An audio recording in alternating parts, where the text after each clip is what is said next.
Graça e paz, irmãos. Amém. Que coisa boa é estarmos aqui nesse domingo adorando ao Senhor.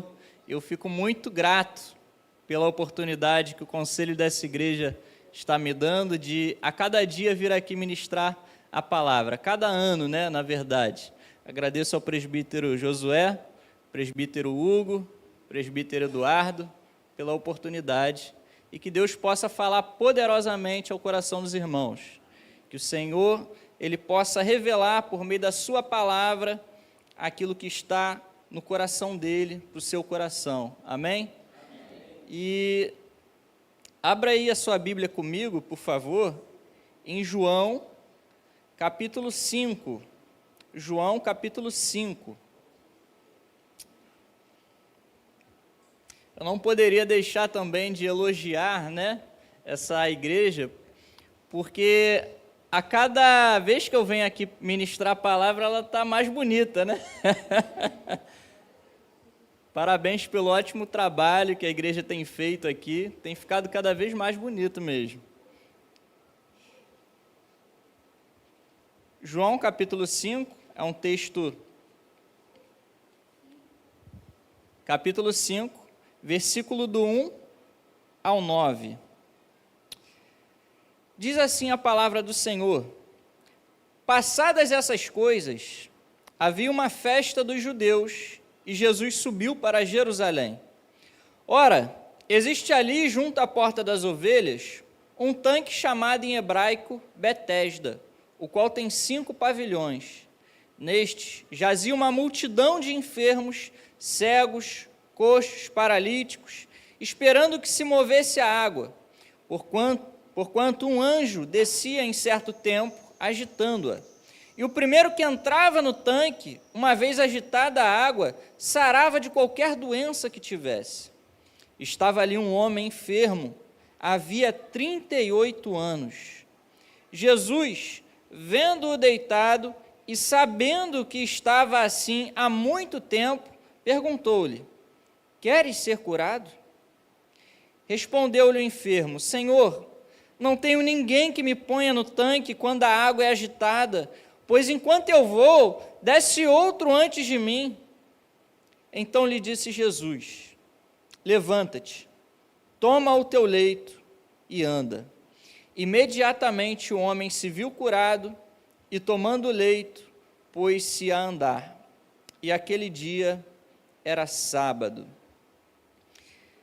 Irmãos, o apóstolo João, embora não seja mencionado o seu nome ao longo desse livro, foi ele quem escreveu. E ele se autodenomina aqui, nesse livro, como discípulo amado, uma forma de demonstrar humildade, de não revelar a sua autoria. Mas é ele quem escreveu esse livro. Ele escreveu por volta de 80 a 90 depois de Cristo, que era uma época em que a divindade de Jesus estava sendo questionada no meio da igreja. Então ele escreve esse livro aqui, esse 4º evangelho, com esse objetivo, de revelar Jesus como Filho de Deus. Essa é a tese que ele vai defender ao longo de todo esse livro. Lá no capítulo 20, verso 31, diz assim: estes foram escritos para que creiais que Jesus é o Cristo, o Filho de Deus, e para que, crendo, tenhais vida em seu nome. Esse é o objetivo de João.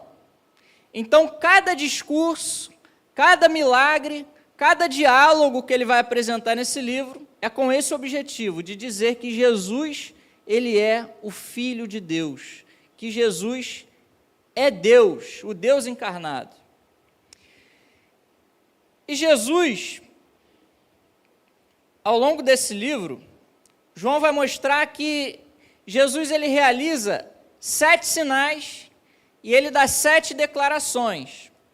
Então, diferente dos outros evangelistas, Mateus, Marcos e Lucas, que organizaram o relato deles de uma forma mais cronológica, João ele já vai apontar para o aspecto mais teológico. Ele vai reunir alguns relatos da vida de Jesus, algumas coisas que ele realizou durante seu ministério, para mostrar que ele é o Filho de Deus. E o que ele faz? João ele reúne aqui nesse livro 7 declarações. 7 declarações. E em cada uma dessas declarações, Jesus ele vai se revelar como o eu sou. O eu sou. Por exemplo, ele diz: eu sou o pão da vida, eu sou a luz do mundo, eu sou o caminho, a verdade e a vida, eu sou a porta das ovelhas, eu sou o caminho, a verdade e a vida, eu sou a videira verdadeira, eu sou a ressurreição e a vida. 7 declarações. E em todas elas, Jesus está dizendo que ele é o eu sou. Lá em Êxodo capítulo 3, quando Deus se revela a Moisés, ele se revela como o eu sou. Esse é o nome do Senhor. Era por esse nome que ele desejaria ser chamado ao longo de todas as gerações, porque esse nome revela que ele é poderoso, que ele é eterno, que ele é onisciente, que ele é onipresente, que ele é bom, que ele é misericordioso. Quando Jesus declara que ele está dizendo: eu sou divino, eu sou filho de Deus, que vim a esse mundo para perdoar pecados. Ele é o Cordeiro de Deus, irmãos, que tira o pecado do mundo. E ele demonstra isso também através de 7 sinais. 7 sinais. O primeiro deles é o milagre lá em Caná da Galileia, em que ele transforma a água em vinho. Tem também a cura de um oficial. Tem também a multiplicação dos pães. Jesus andando também sobre o mar da Galileia. A cura do cego de nascença. A ressurreição de Lázaro. E por fim nós vemos esse relato aqui, que é a cura de um paralítico junto ao tanque de Betesda. E é sobre esse texto que nós iremos falar nessa noite, que nós iremos examinar. Esse texto ele vai mostrar como a graça, como o amor, como a misericórdia de Jesus, ela é capaz de alcançar lugares onde o ser humano não chega. Onde o ser humano não chega. E eu quero refletir com você sobre isso. Que a graça do Senhor Jesus, ela alcança lugares onde o homem não chega, irmãos. Vejamos no verso 1 e 2, que fala que Jesus, ele chega onde a religião não chega. Diz aqui: passadas essas coisas, havia uma festa dos judeus, e Jesus subiu para Jerusalém. Ora, havia ali, junto à porta das ovelhas, um tanque, chamado em hebraico Betesda, o qual tem 5 pavilhões. Ou seja, Jerusalém estava tendo uma grande celebração. Nós não sabemos qual é, mas sabemos que todo o povo foi para Jerusalém adorar ao Senhor lá no templo. Pessoas vindas de todas as tribos caminhavam em procissão para adorar o Senhor, apresentar sacrifícios em Jerusalém. E Jesus, como ele também era um judeu, e ele obedecia às leis de Deus, ele também foi junto com o povo, para adorar. Mas Jesus, no meio de toda aquela celebração, de toda aquela adoração, Jesus não se deixou se fascinar por aquele momento. Mas ele saiu daquele meio onde havia tanta suntuosidade, tanta beleza, porque o templo era grandioso, o templo construído por Herodes, mas ele deixa aquele lugar para ir se encontrar com um homem que estava doente, com um homem que estava sem esperança. Ele foi num lugar aonde a religião não queria ir, aonde os religiosos queriam manter distância, mas Jesus ele deixou aquele lugar e ele foi se encontrar com aquele homem. Aonde? Junto ao tanque de Betesda. Junto ao tanque de Betesda. E é engraçado, irmãos, porque esse nome, Betesda, quer dizer casa de misericórdia. Mas por ironia, aquele lugar se tornou um lugar de abandono, porque ali haviam muitos cegos, coxos, enfermos, pessoas com outros tipos de doença, deitados ali, sentados, junto àquele tanque, onde havia água ali, e eles acreditavam que o primeiro que pulasse naquela água seria curado. E Jesus olha com misericórdia para aquilo, e ele foi àquele lugar atuar. Jesus, então, ele foi para Jerusalém não apenas para adorar a Deus, irmãos, mas para salvar uma ovelha que estava perdida. Ele foi lá por causa de uma alma. Ele foi lá para salvar uma pessoa. John Stott, ele diz que o nosso Deus é o Deus da cruz, e não apenas do trono.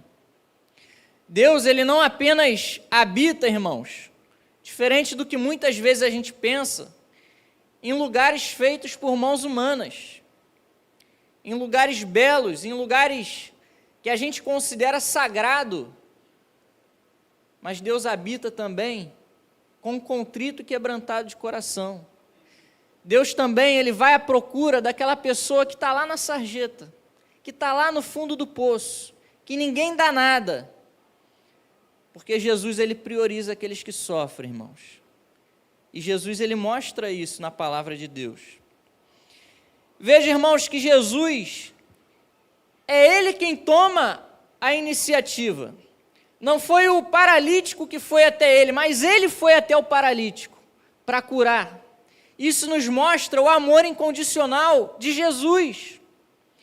Ele vem até nós independente de nós, independente se nós temos qualidades ou não, independente se nós clamamos ou não.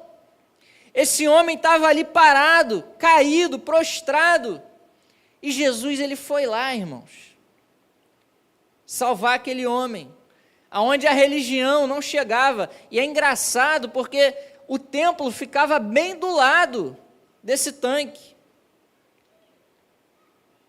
mas não teve poder para isso.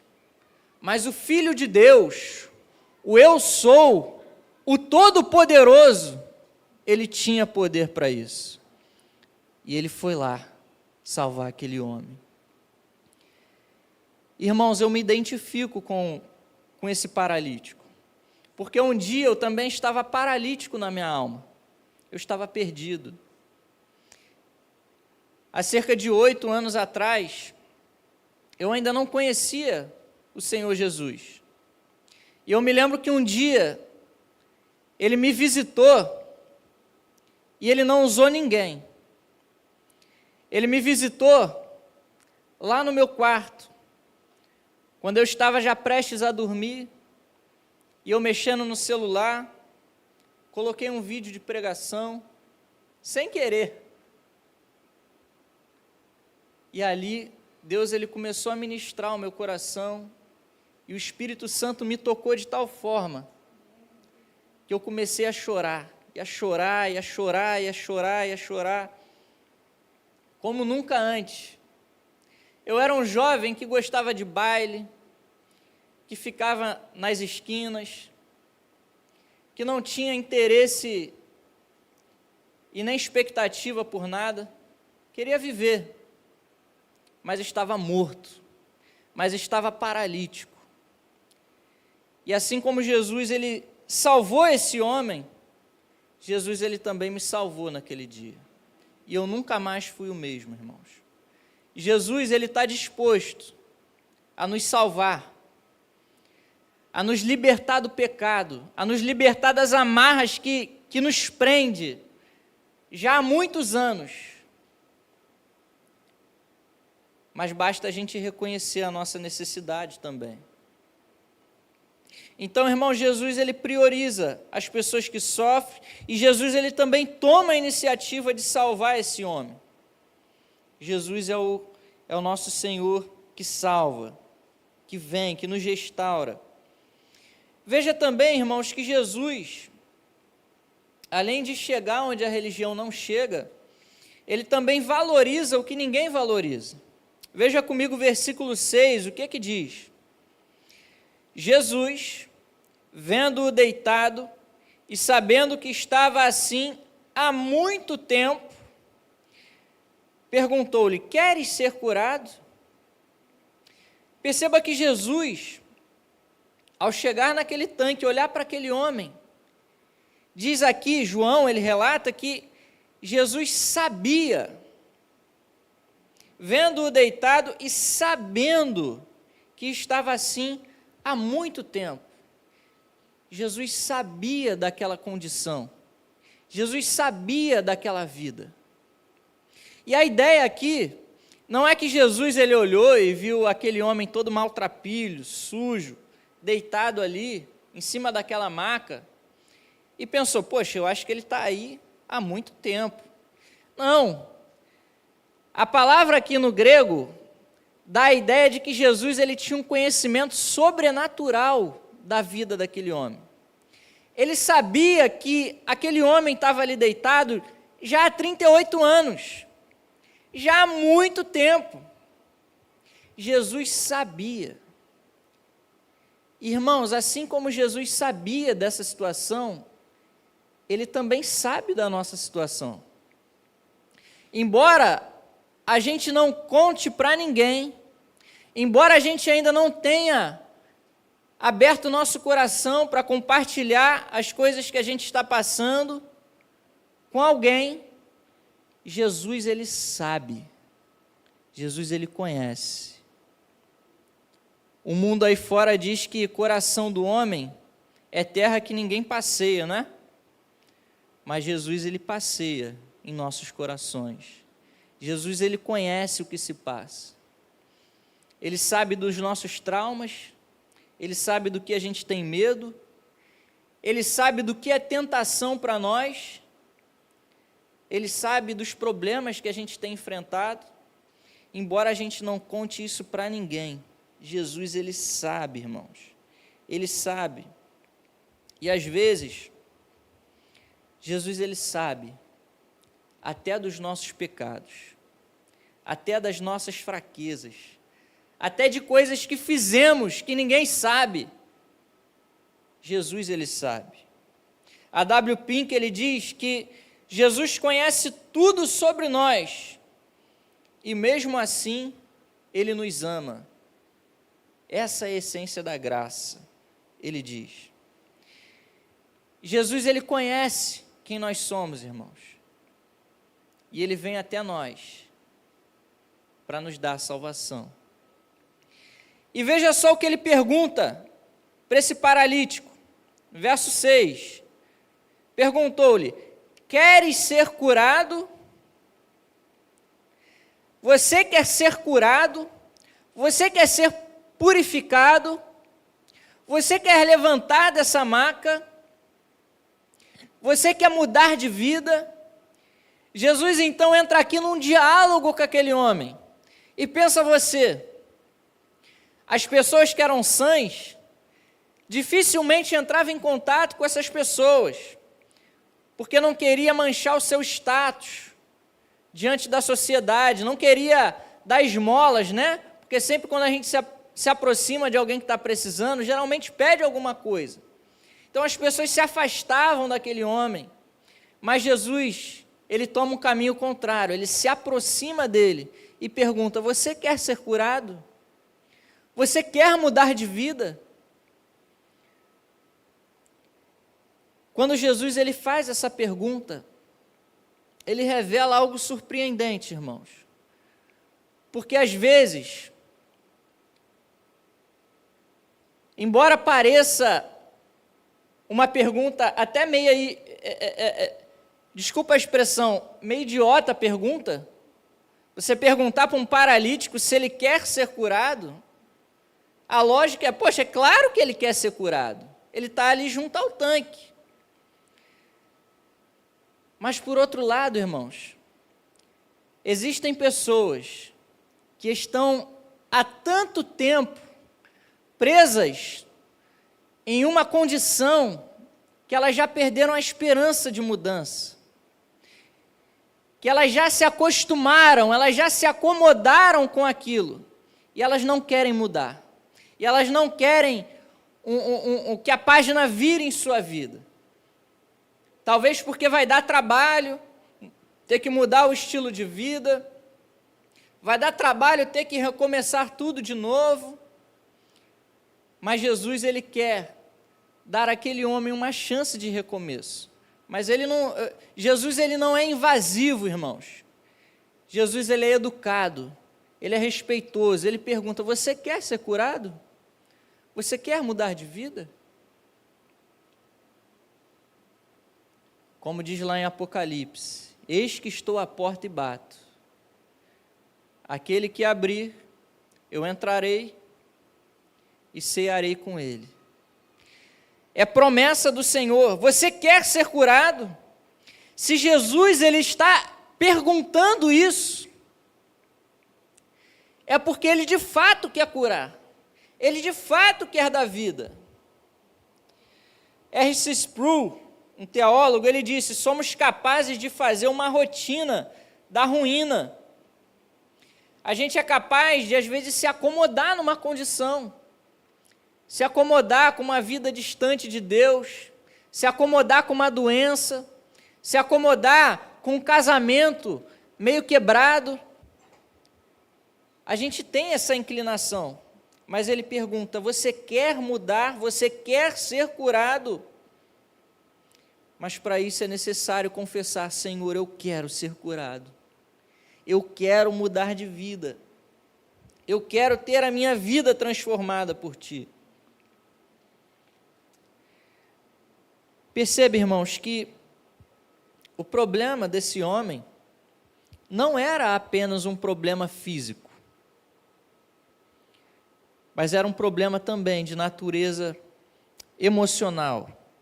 No verso 7, veja só a resposta que o enfermo dá a Jesus: Senhor, não tenho ninguém que me ponha no tanque quando a água é agitada, pois enquanto eu vou, desce outro antes de mim.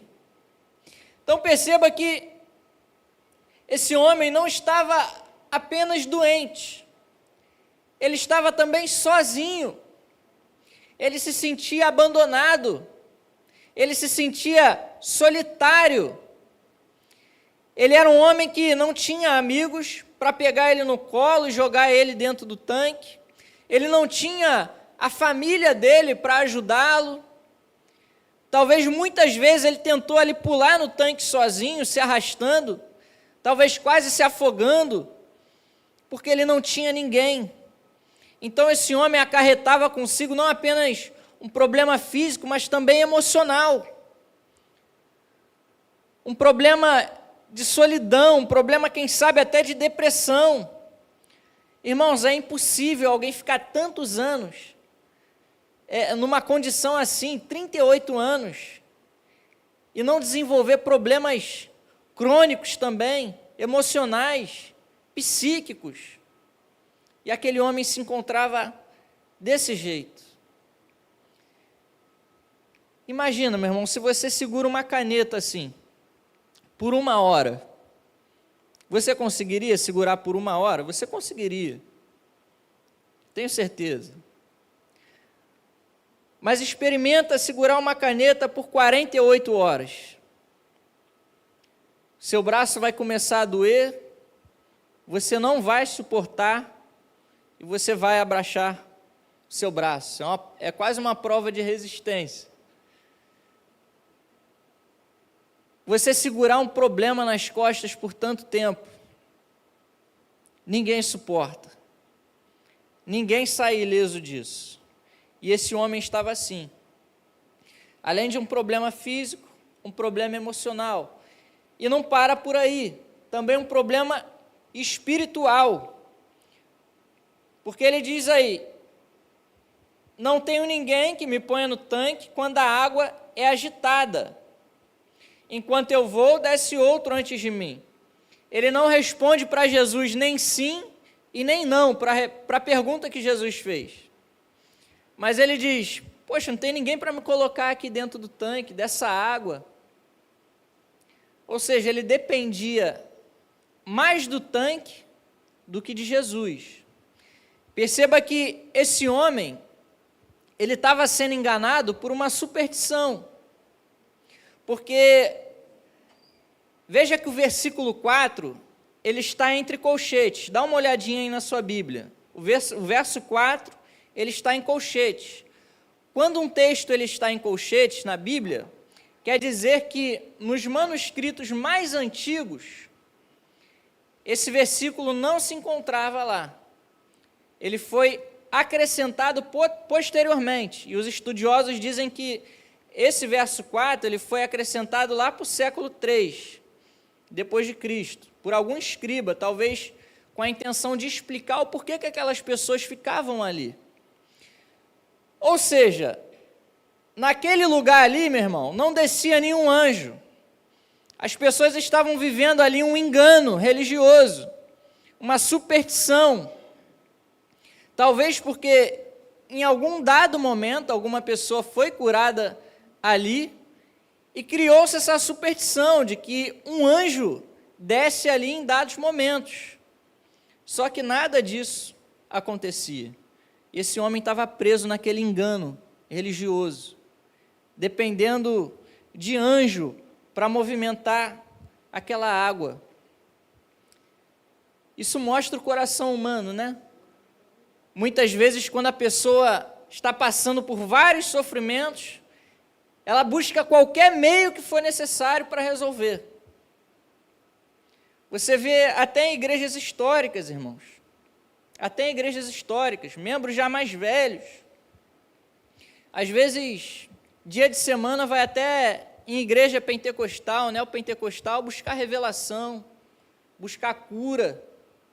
Existe isso. Gente que está buscando o sobrenatural, mas não está buscando o Senhor do sobrenatural. Gente que está buscando a cura longe de Jesus. Mas Jesus, ele ignora aquele tanque. Jesus, ele não estava nem aí para aquele tanque, porque ele era a água da vida que aquele homem precisava. Jesus, ele era o sinal que aquele homem precisava. Jesus, ele era o verbo vivo, o verbo encarnado, e ele não precisa de outros meios para realizar um milagre. Ele não precisa de rosa ungida, ele não precisa de óleo ungido, ele não precisa de sal grosso, de campanha, ele não precisa disso. Ele realiza um milagre independente dessas coisas, porque ele é poderoso, ele é o Filho de Deus, e é dele que nós dependemos. Jesus ignora aquele tanque, ignora totalmente, e dá 3 ordens àquele homem. Veja comigo o verso 8, o que Jesus ele diz: levanta-te, toma o teu leito e anda. Jesus manda aquele homem fazer o que já fazem 38 anos que ele não faz. Levanta, toma o teu leito e anda. E naquele momento que Jesus deu essa ordem àquele paralítico, ele se levantou. Se levantou como um jovem cheio de vigor. Aquele homem que eu imagino que as pernas dele, de já há tanto tempo sem andar, os músculos já estavam atrofiados, os tendões já estavam rígidos, talvez já estavam magras as pernas dele, e ele se levanta dali, ele pega a sua maca e ele começa a andar para a glória de Deus, porque Jesus, ele realiza a cura, quer seja a cura da alma, quer seja a cura numa situação específica que você está passando, quer seja a cura física, Jesus, ele cura, meu irmão. Se for da vontade dele, se for do querer dele, se for glorificar o nome dele, ele fará, ele o fará. Não precisou de fisioterapia, não precisou de um processo, aquele homem agora estava de pé. Isso nos ensina, irmãos, que a palavra de Cristo, ela capacita aquilo que ela ordena. Quando Jesus falou, faça, aquele homem foi capacitado a fazer. pregador Martin Lloyd Jones, ele disse: o Evangelho não apenas nos diz o que fazer, mas nos dá força para fazer. E é isso que o Evangelho faz. Ele não apenas exige de nós um comportamento, um estilo de vida, a santidade, mas nos capacita também, pelo seu Espírito Santo, para que a gente viva em novidade de vida. Esse é o poder do Evangelho, esse é o poder de Jesus. E talvez Jesus ele esteja dizendo para nós nessa noite: meu filho, toma a tua responsabilidade, levanta-te do teu pecado e anda em novidade de vida.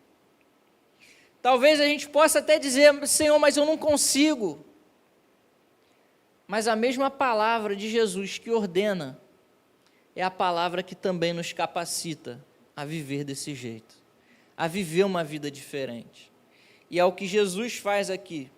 E o Espírito Santo de Deus, ele nos dá vigor, ele nos dá força, ele nos tira a paralisia do medo, a letargia espiritual, o cansaço espiritual, e nos levanta e nos faz fortes.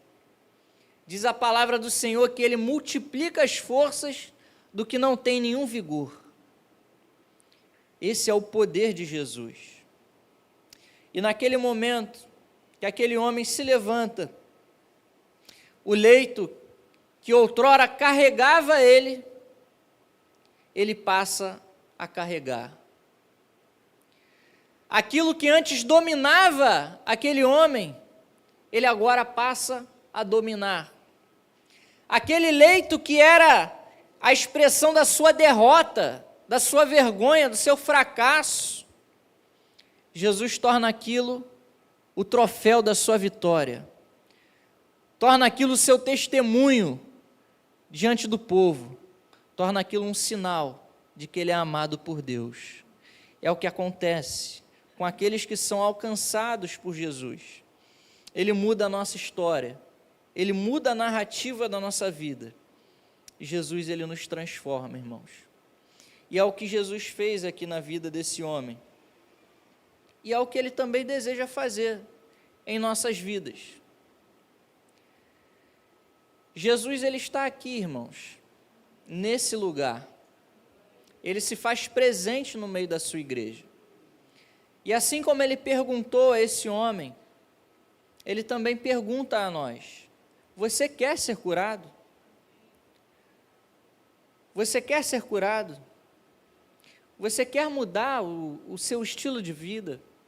Você quer que eu resolva esse problema específico da sua vida?